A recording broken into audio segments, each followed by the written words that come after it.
بہت ہی عام سوال کہ سانحہ کربلا تاریخ کے آئینے میں کیسے دیکھتے ہیں، یعنی اس کی تاریخی حیثیت کیا ہے؟ اس حوالے سے یہ ذرا بھی ایک رہنمائی بڑا فرمائیں۔ اہم سوال ہے کہ کوئی بھی مورخ ہوتا ہے نا، وہ کوئی بھی واقعہ ہوتا ہے نا، اس کو دیکھتا ہے، اس کا اگلا پچھلا یا اس کی جو بیک گراؤنڈ ہے، اس کی جو گہرائی ہے، اس کو دیکھتا ہے۔ اب مورخین نے یہاں تک لکھا کہ اسلام کی جو پہلی جنگ ہے، جسے جنگ بدر کہا جاتا ہے، اگر وہ نہ ہوتی تو اسلام کا نام و نشان نہ رہتا، جو اسلام اللہ کی اکبر، پہلی جنگ۔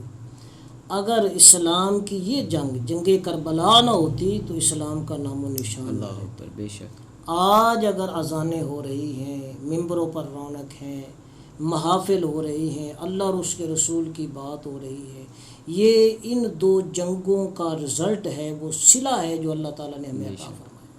باقی سارے جنگیں جو ہیں اسلام کی دفاع کے لیے ہوئی ہیں، اسلام کی فلاح و بہبود کے لیے ہیں، بے شک، اسلام کی خوشنودی اللہ کی رضا کے لیے یہ ساری جنگیں ہوئی ہیں۔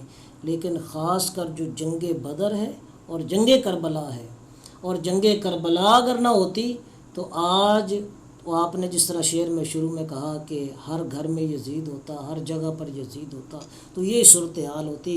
آج اگر حسین پاک محرم کی 10 تاریخ کو اپنی اور اپنے بچوں کی، اپنی اہل بیت کی اگر قربانی پیش نہ کرتے بے شک، اور باطل کے آگے نہ ڈٹتے تو آج گھر گھر کے اندر یزید کا راج ہونا تھا۔ آج اگر اذانیں ہیں تو حسین کے صدقے ہیں، اگر آج نمازیں ہم پڑھ رہے ہیں تو حسین کے صدقے پڑھ رہے ہیں۔